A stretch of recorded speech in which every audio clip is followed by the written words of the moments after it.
You don't plan for your life to be interrupted by 5 donkeys. I was on a schedule, 2 videos a week, alternating shorts with longer cinematic pieces, thumbnails engineered to make strangers click. I had a spreadsheet for excitement and a checklist for authenticity. And then, halfway down a cracked 2-lane called Kilometer 17, my rental car met a wall of ears. I slammed the brakes. Coffee leapt out of its lid, an amber comet across my dashboard. 5 shaggy shapes stood shoulder to shoulder in the road, like security guards who had unionized. Behind them, the valley shivered in noon heat, wheat fields shimmering like coins at the bottom of a fountain. No other cars, no houses, just sunlight, wind, and 5 donkeys staring at me with the practiced boredom of creatures who have seen everything and judged none of it worth moving for. Hi, I said, because I talk to problems like they're people. The biggest one twitched an ear. Another snorted, the sound like a rubber shoe pulled off a wet floor. I lowered the window and held up both hands, palms open, as if I were negotiating a hostage situation, and the hostages were my plans. I should explain. My name is Mara Lane, and I make videos about slow adventures. I hike, I bike, I camp. I arrange my face into wonder and carefully film the wonder before it evaporates. Lately, the wonder had been harder to catch. My last upload, I tried sleeping on a cliff, instant regret, had comments like, "You used to be real." I wanted to be angry. Mostly I was tired. My camera bag sat in the passenger seat, zipper little-fingered open. I reached for the small handheld, the one that can make a parking lot sunset look like a miracle. I hesitated. Animals are fragile on the internet. I didn't want to turn 5 confused herbivores into a spectacle. Then one of them, a compact brown fellow with legs like broomsticks, walked to my bumper and rested his whiskery chin on the hood. His eyes were spring puddles, muddy, reflective, a little amused. He exhaled, fogging the paint. Behind him, a gray with a white blaze stepped sideways, blocking the ditch. An accidental bouncer. A dark one swished flies with a tail that looked like an old paintbrush gone to splay. The last 2 were smaller. One had a notch in his ear like a folded page. No halters. No rope burns. They looked fed, not feral, but lost in the way you get lost when the world you know rearranges itself overnight. I turned on the hazard lights. The rhythm matched my pulse. A practical voice whispered that I should inch forward, beep, scare them aside. Another voice said I'd never forgive myself. I shut off the engine and opened the door. Heat fell on me like a towel out of a dryer. The donkey's smell, sun-warmed hair, hay, a barn's nostalgia, rose around me. "Okay," I said softly, like to a skittish friend. "We're going to figure this out." The gray with the blaze, later I'd call her Lila, twitched an ear toward my camera, which I was absolutely not filming with. Not yet. I kept my hands visible and walked to the trunk, where I knew I had the emergency granola bars I save for days when editing feels like bailing out a boat with a teacup. "Don't feed them," a stern teacher in my head warned. "They'll follow you." Another part of me thought, and? I tore one wrapper open. The collective head tilt was synchronized swimming. Crumbs fell like ballots. The compact brown one, Bruno eventually, took 2 careful steps closer, placed his hooves like he was testing ice. His breath smelled like grass and patience. I offered a corner of oats and chocolate. He tasted my fingertips, velvety and cautious, and I laughed from somewhere I hadn't been in months. "Right," I told the empty road. "We're doing this." I placed the camera on the hood, framing wide, because if this turned into a cautionary tale, I wanted it on tape. "Rolling," I said out of habit, then paused. "Hey folks," I said to the lens, and to whoever would become folks later. "Today was supposed to be a hike, but 5 donkeys have other plans." Bruno raised his head and huffed at the camera like he'd been coached. Lila flicked a fly and nearly smacked the lens with her tail. The smaller 2 nudged each other, jockeying for an invisible prize, and the dark one, Maestro, I'd decide later, stared at me down the bridge of his nose as if grading my choices. I kept the clip short. Said I'd call local shelters, asked if anyone recognized them. I kept my voice light and my movements lighter. I didn't film the part where doubt welled up in my ribs. "Who do you think you are, farm-free girl with a rented hatchback?"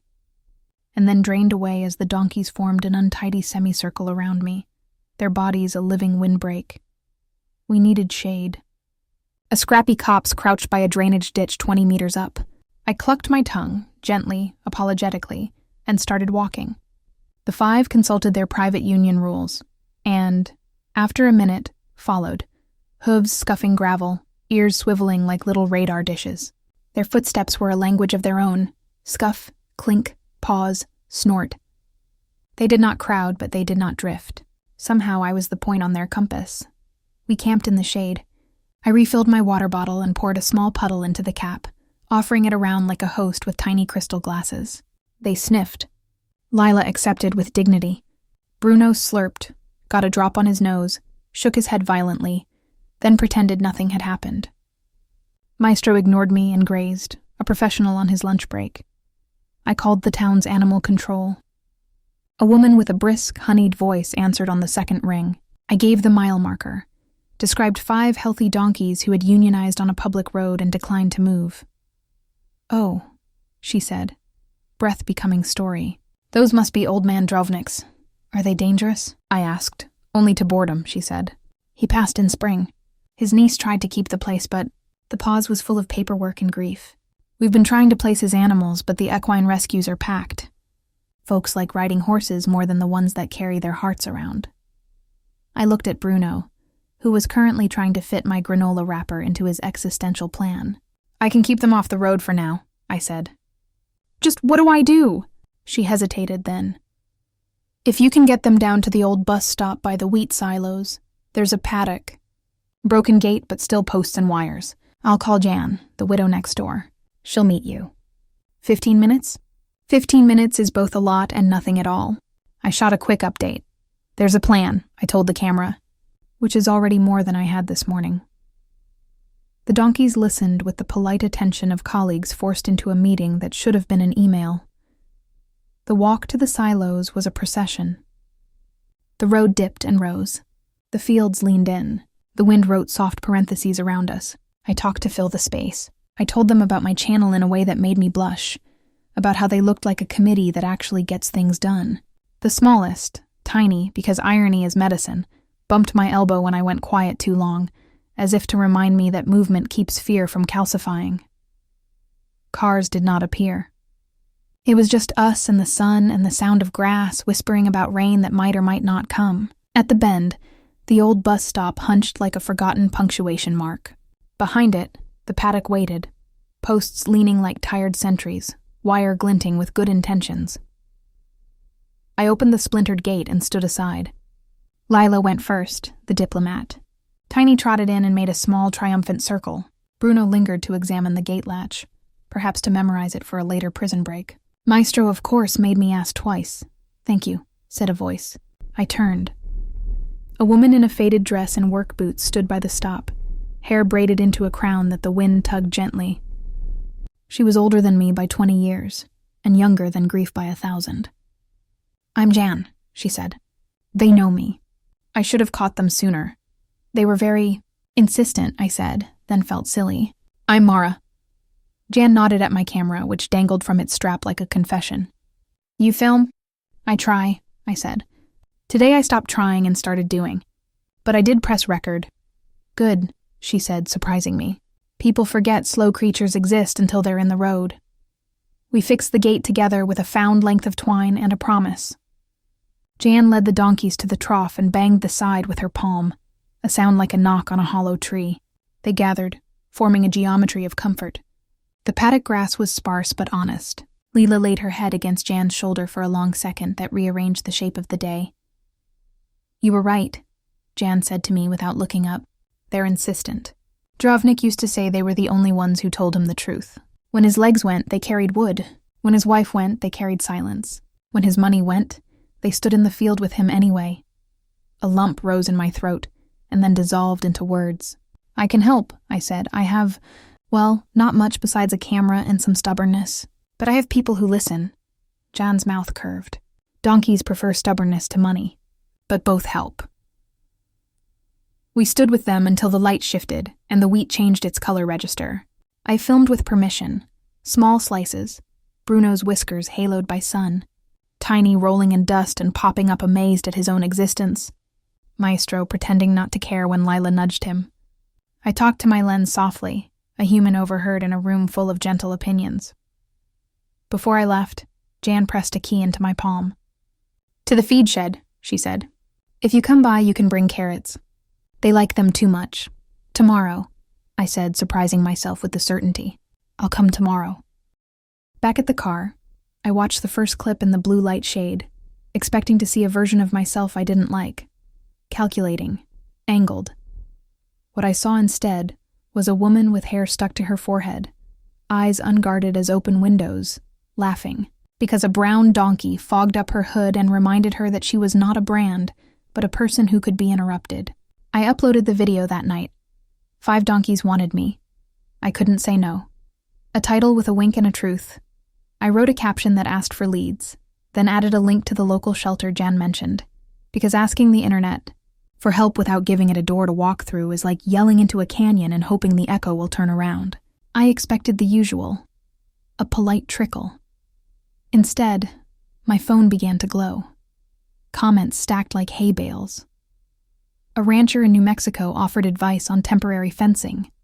A vet in Glasgow said she'd call colleagues.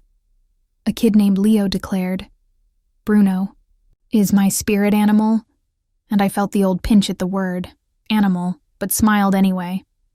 Somewhere in the middle of the comments, in between a pun thread about Bravey rescuers and a stranger offering me her old trailer, a message appeared from an account with a single photo of a winter orchard. I think they were my neighbors. "Can we talk?" I looked at the donkeys in my phone, and then at the dark window that reflected my face. I didn't know it yet, but the next days would braid together a small town's grief, a handful of stubborn animals, and the barn-sour corners of my own heart. Algorithms would get involved, and storms. People would be kinder than I expected and crueler than I deserved. I would cross a bridge that wasn't there. But that first night, after a day of being chosen by 5 creatures who owed me nothing, I slept like wood in a quiet stack, simple, useful, waiting to be turned into something that carries warmth. And in the paddock by the wheat silos, 5 donkeys dreamed their heavy-hoofed dreams under a sky so crowded with stars it looked like a field gone to seed. If you ever want to test whether your life is made of scaffolding or smoke, try waking up to 200,000 strangers asking for more donkeys. My phone lit up like a carnival the next morning. Mentions, messages, a tiny galaxy of red dots orbiting my home screen.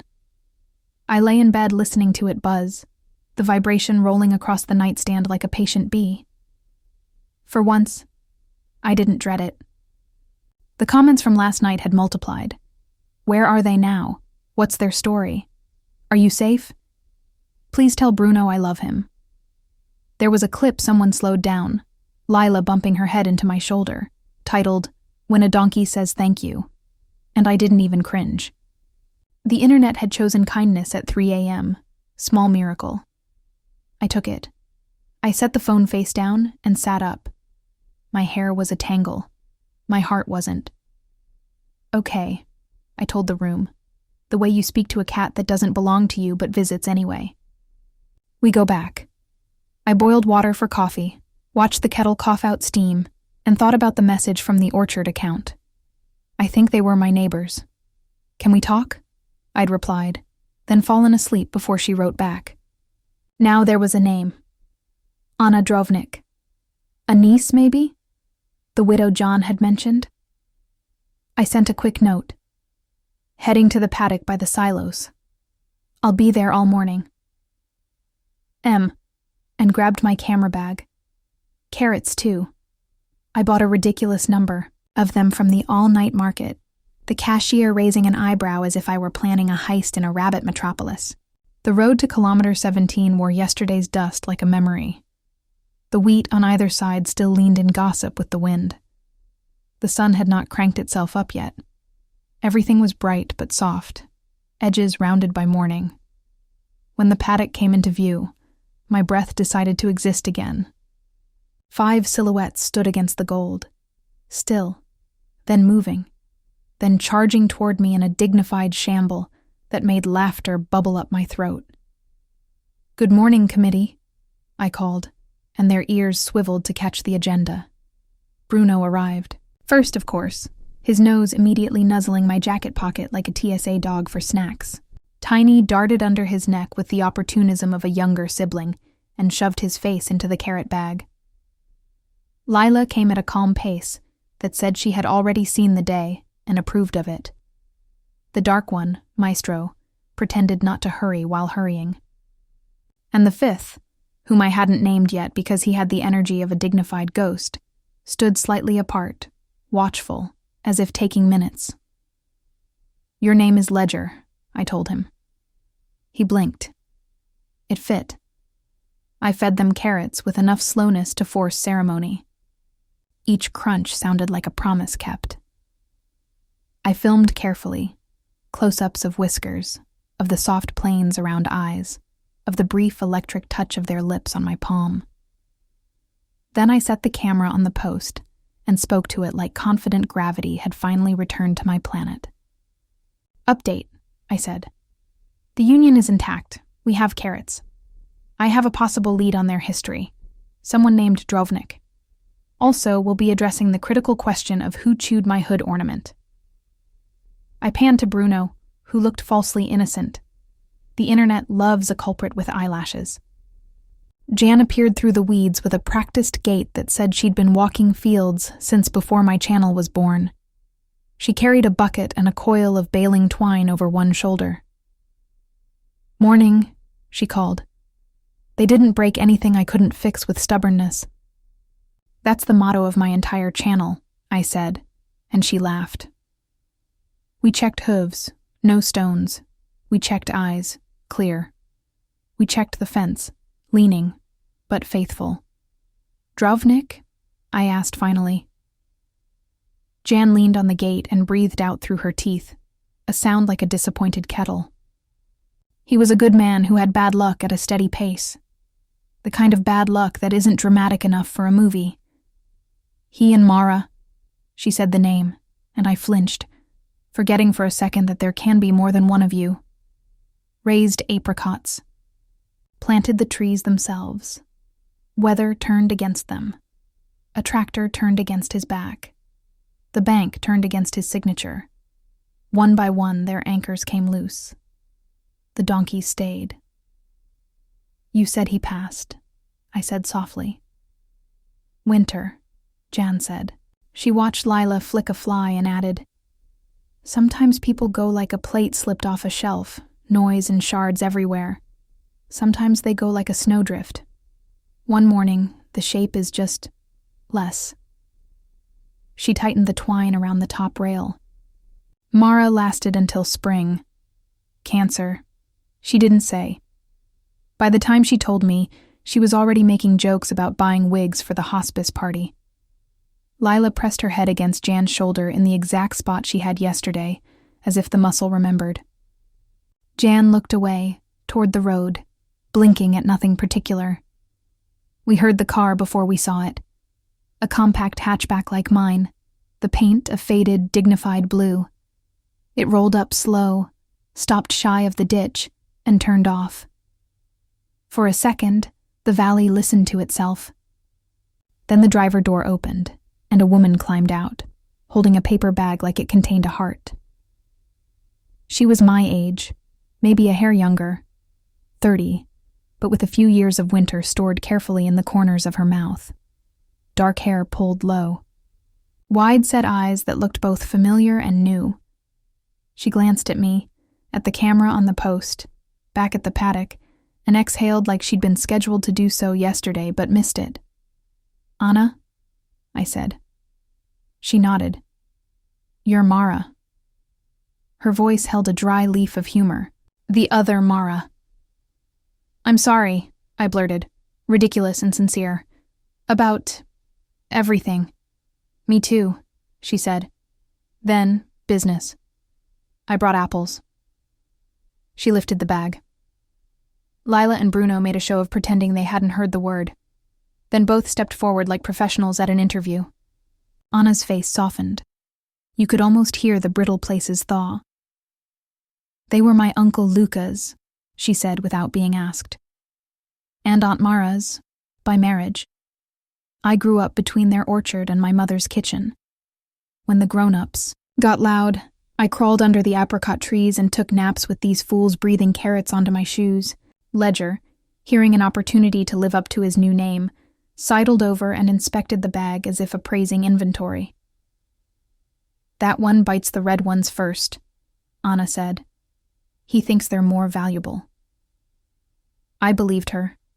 We stood shoulder to shoulder, passing apple quarters over the fence, and Anna told the history not like a scripted appeal but like a diagnosis spoken gently. Luca had injured his back. He could manage donkeys and buckets and tenderness. He could not manage ladders or creditors. The orchard held on through a few good years, then failed in a slow, boring way. People don't rally for boring failures. Then winter took Luca, and spring took Mara. All their action, Anna said, happened out of frame. "Why are the donkeys out?" I asked. "Shouldn't they be, I don't know, somewhere safe?" Anna's mouth twisted. "There used to be a shelter 2 towns over," she said. "The good kind, not a place where animals turn into statistics. They closed last month. Funding, permits, new regulations that make sense in cities and nonsense in dirt. The rescues are overrun. Folks who would have taken in 1 or 2 are looking at 10 and saying no, because the hay trucks got expensive and winter keeps showing up bigger than advertised." I felt a familiar burn, anger disguised as helplessness. "What can we do?" Jan made a noise that was not quite a laugh. "Now you ask the loud world to help the quiet one," she said. "You're good at that." I had been a little good at it. When it was about camping stoves and backpacks that needed brand deals, this felt heavier and truer. I looked at my camera as if it might volunteer for this kind of work. "Okay," I said. "We go public on purpose. A fundraiser, not just for 5 donkeys, but for the gap they fell through. And we tell people about the shelter." Anna's eyes flashed a warning. "Careful," she said. "The town council's in a mood. There's an election coming, the kind that's supposed to be about roads and ends up about everything else." The shelter shuttered became a talking point. Wasteful, soft, not our responsibility. I tried to speak up and was told I was sentimental. They called my aunt a hoarder, so if you make noise, make it clean noise. "Clean noise," I repeated, as if I could bottle such a thing. No shaming, just signal. I filmed introductions properly this time. This is Anna. Her family belonged to the orchard, and the orchard belonged to them. This is John, who knows what needs fixing before it breaks. And this is the braying committee. Lila, Bruno, Maestro, Tiny, and Ledger. We're not starting drama. We're starting a plan. We sketched that plan on the hood of my car with a dull pencil, and the kind of optimism that arrives when grief agrees to hold one end of the rope. Step 1. Confirm what was left of the shelter. Equipment, land, a volunteer list gone stale. Step 2. Secure a temporary lease of the paddock by the silos legally, so nobody could complain we were trespassing compassion. Step 3. A fundraiser with receipts for hay, vet checks, fencing, and a small stipend for a caretaker. Maybe Jan, maybe the widower next door if he wanted. Dignity is money that doesn't look like money. Step 4. Tell stories without turning them into costumes. It'll get messy, Anna said, smudging the pencil line with her thumb. People are tired. Tired makes honest and cruel look identical. We'll moderate comments, I said. We'll keep the donkeys the main characters. Nobody hates main characters. That is empirically false, Jan said dryly, but I like your spirit. We left the paddock for an hour to drive to the old shelter. The building crouched behind a line of poplars, a barn with its shoulders hunched from too many winters. A padlock dangled from the gate like an empty threat. A hand-painted sign read, Sanctuary Hills, in letters that had been white before weather wrote its own editorial. The yard beyond was a patchwork of pens and skeletal structures. It didn't look abandoned, not fully. It looked paused. A man was there, sitting on the tailgate of a truck, tall in that compact way strong people are, clean-shaven except for a stubborn shadow. He watched us like we were weather. Morning, Jan called. We're not thieves. Shame, he said. We could use a few decent ones. He slid off the tailgate and stuck out a hand. Mate, Jan, John said. Anna, this is Mara, the internet one. Ah, he said, as if placing a memory. The donkey video. My niece sent it. She asked why I was not this charming on camera. He tilted his chin toward the barn. I tried to keep this place open. Lost to paper and math. He unlocked the gate. We walked through like we were entering a church that had converted to a museum and didn't yet know which it wanted to be. Inside the barn, the air smelled like old hay and good intentions. There were stalls cleaned yesterday and the day before, as if someone had refused to let dust win. A bulletin board bore a volunteer schedule frozen on April. A laminated poster explained how to halter a donkey without insulting it. I can't help thinking, Anna said, fingers hovering over the schedule, that we're not dealing with an ending. Just a skipped page. Matej scratched his jaw. It was a place because we decided it was, he said. And then fewer people decided. Doesn't mean we can't decide again. We took inventory. Water lines functional with a little cursing, fencing needing new tensioners, hayloft half full if you were generous, and a third if you were honest. A small office with a metal desk and a donation jar holding 3 buttons and a foreign coin. I filmed most of it, but not like a tour, more like a witness statement. If you've ever wanted to help a good idea that's pretending to be a barn, I said to the lens, this is your chance. Back at the paddock, drama arrived in sensible shoes. A white county truck rolled up. 2 men climbed out wearing shirts that said Animal Control in stern blue. The taller one had a clipboard. The shorter one had the expression of a person who has been yelled at during breakfast and lunch enough times to plan ahead for dinner. Afternoon, the tall one said. We got calls about loose livestock yesterday. They're contained now, Jan said, politely but with a backbone. We found them, fed them, and are arranging proper shelter. Appreciate your initiative, the shorter one said, and he sounded like he meant it. We still have to assess. Liability, health, ownership. If these animals are unclaimed, they become the county's responsibility, which means they could be auctioned, Anna finished, her voice steady but low. To anyone with cash and a trailer. The clipboard man glanced at my camera. Please don't make us the villains, he said quietly, and it disarmed me. We're 2 people trying to play chess with 50 boards. Help us help you, I said. We can raise money. We can secure a temporary site. We can get vet checks and insurance. We can make you a plan you can point to when someone asks why you didn't just make this problem go away. They exchanged a look that had a decade of bureaucracy in it, the shorter one's shoulders lowered by a centimeter.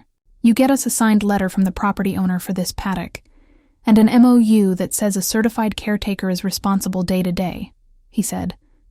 And we'll give you 60 days to, what did you call it? Decide again. I wanted to hug him. I settled for nodding like a person who has never cried in front of an official. When they left, we didn't cheer. We exhaled. It felt like the difference between having a map and having permission to walk. The rest of the day was a montage that didn't feel like one while we were living it. We moved fence posts. We tightened wire. We measured the trough and did math about gallons and mouths. I filmed, then put the camera down and hauled. The sun climbed, decided it had made its point, and climbed down. A teenage boy named Leo, the Leo from the comments, showed up on a bicycle with a saddlebag full of zip ties and asked, "Can I help or will I be in the way if I try?" We handed him the zip ties. He was built like a question mark and worked like an exclamation point. By late afternoon, Matej returned with a trailer full of old panels and a coil of hose. He stood in the paddock and let Tiny inspect his pockets. "We'll need a name," he said, squinting at the sun, "for the project. Something not cute and not bureaucratic. Stubborn kindness," Anna said, surprising herself with her own mouth. We test drove it. It fit. I filmed an appeal as the light turned honey thick. If you've watched my channel for a while, you know I'm good at walking uphill slowly and making it look like a metaphor. This is not a metaphor. This is 5 donkeys and a barn that wants to be a sanctuary again. We need hay money.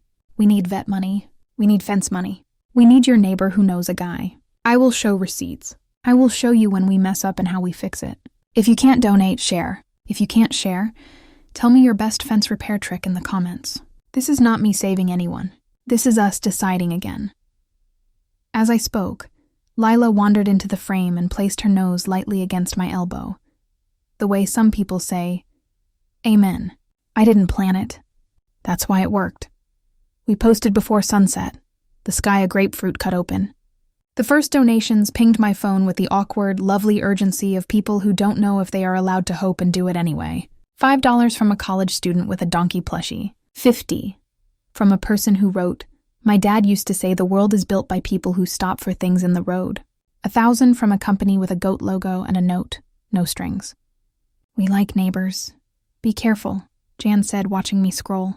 Viral raises money. It also raises expectations, and the kind of critics who think fact-checking is a sport. I know, I said. We'll make our noise clean.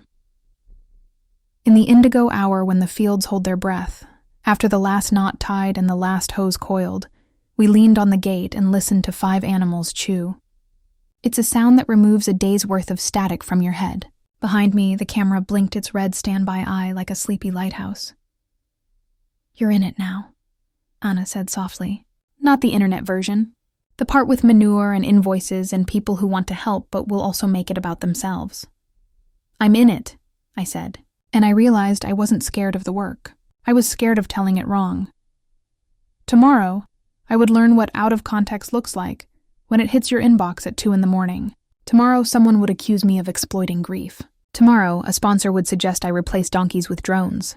But tonight, the braying committee arranged themselves in a rough half moon, and the quiet said, Decide again. Decide again. Decide again. Bruno, sated and smug, rested his chin on the post beside my shoulder and breathed warm, hay-scented air into my sleeve. Maestro pretended not to care that Tiny had found the perfect dust patch first, then casually claimed it when Tiny wandered away. Ledger stood sentinel at the gate as if auditing the stars. Clean noise, I whispered to the dark. Stubborn kindness. Behind us, the fundraiser total ticked upward like a heartbeat on a monitor. Before I left, I pressed my forehead to Lila's for a second. The way you greet someone you trust, but keep forgetting to say it to.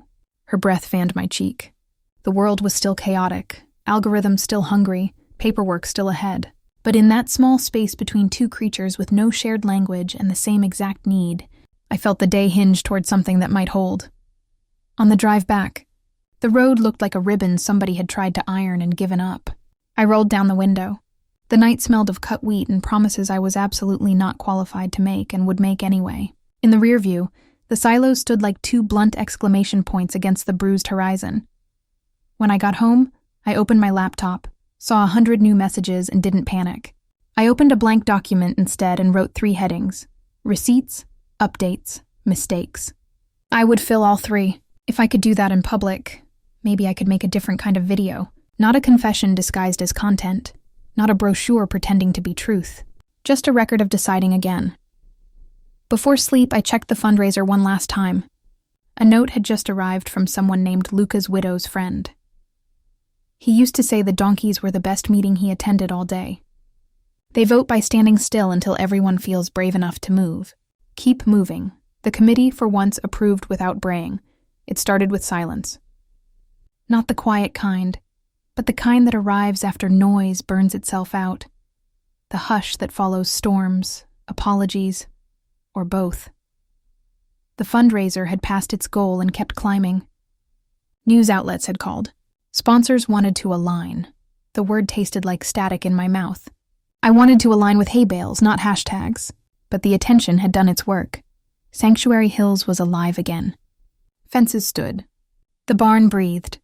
And 5 donkeys, my accidental revolutionaries, had become the most photographed citizens in town. It was the kind of success that feels like borrowed light. You bask, but it isn't really yours. I arrived early that morning, camera bag bumping against my hip, the valley mist curling low like sleep reluctant to leave. The braying committee waited at the gate, already in meeting formation. Lila brayed softly, greeting and reprimand in one. I'm late, I said. I know. They forgave me with the generosity of creatures who never cared about time. Anna was in the barn, arranging feed buckets in a perfect line. We got the final permit, she said, waving a paper like a flag of truce. Sanctuary Hills is official again. Registered, insured, bureaucratically blessed. Jan appeared behind her, wiping her hands on her jeans. And cursed, she said. Paperwork is just a polite haunting. We laughed, the kind of laugh that carries exhaustion like a secret weight. Mate entered next, carrying a new signboard. The logo from the image I'd seen online, the one a volunteer designed for free, gleamed on fresh wood. Stubborn Kindness Sanctuary. The letters were bold, simple, unashamed. We hang it today, he said. We did. All of us together. The screws went in with a satisfying bite. The sign caught the first sunlight and threw it back. For a second, the world looked properly aligned. I set up my camera for one final video. My followers deserved an ending. Maybe I did too. Hey folks, I said into the lens. When I stopped on Kilometer 17, I thought I was rescuing donkeys. Turns out they were rescuing a lot of us. Today, Sanctuary Hills reopens, renamed Stubborn Kindness, which feels about right. If you donated, shared, argued, believed, this is yours too. Behind me, Bruno chose that exact moment to kick a bucket, and the clatter turned sincerity into comedy. Perfect timing. I didn't cut it. Real life rarely edits itself clean. After filming, we shared sandwiches on the tailgate of Mate's truck. Lila tried to steal mine. Tiny succeeded. The sun climbed higher, burning the mist into memory. Anna leaned back against the fence. You ever think about staying? She asked. You'd make a decent farmer if you don't mind getting humbled daily, I smiled. I already am, just in front of an audience, she nudged me. Then film this part, the staying. I shook my head. Some stories end better off camera. Jan was oiling a hinge nearby. You'll still tell it, she said. That's what storytellers do. Even when they promise they're done. I wanted to deny it, but the truth has a way of sitting comfortably between other people's sentences. The day unfurled in small, necessary tasks. Visitors trickled in, families, students. An old man who said he'd once known Luca and wanted to see the donkeys vote again. Every arrival felt like a piece of a circle closing. By afternoon, the sky was a wide, forgiving blue. The fields shimmered with wheat, the wind warm but not cruel. I walked out alone toward Kilometer 17, the place it had all started. My shoes crunched gravel, the same rhythm as that first day, but everything inside me had rearranged. The road was empty. No wall of ears, no accidental miracle waiting, just a strip of sunburned asphalt and the faint scent of dust. I stood there until the air thickened with memory. 5 donkeys, 1 burned-out vlogger, a chance encounter that had become a movement. It still didn't feel real. A car approached, slow, cautious. The driver recognized me, waved, and drove on. For a second, I missed anonymity like oxygen. Then I smiled. Some things are worth losing to find better ones. When I returned to the paddock, the golden hour had arrived, the time when light forgets restraint. The sanctuary glowed. The braying committee stood in silhouette, 5 notes of a quiet chord. Speech. Leo yelled from the gate, camera phone ready. No more speeches. I called back. Only carrots. Laughter rippled. It sounded like closure. But life has opinions about closure. Just as I turned to leave, a shadow moved near the road. A shape too deliberate to be the wind. A man was standing by the new sign, hands in pockets, watching. Older, weathered, wearing a jacket too warm for the season. His face was half in sun, half in memory. When he saw me notice, he raised one hand in greeting. Hesitant, uncertain, familiar. Jan noticed too. Her tool fell from her hand, landing soft in the grass. Mara, she whispered. That's impossible. Anna stepped forward, eyes wide. It can't be, but the man smiled, small, tired, real. I heard the donkeys were still voting, he said, and I forgot how to breathe, because standing there, against the horizon that had already taken him once, was Luka Drovnik alive. The field went silent. Even the wind forgot its line. Lila brayed, sharp and startled, as if she too was trying to confirm reality. I dropped my camera. The world didn't slow down. It just widened, as if making room for a ghost that had decided not to stay one. Luka stepped closer, the sunlight washing the years off him one heartbeat at a time. Heard you've been taking good care of my troublemakers, he said softly. No one answered. Not yet. Behind him, the horizon pulsed with stormlight, the kind that hints at endings or beginnings, depending on how you look. And for the first time since Kilometer 17, I didn't know which one this was.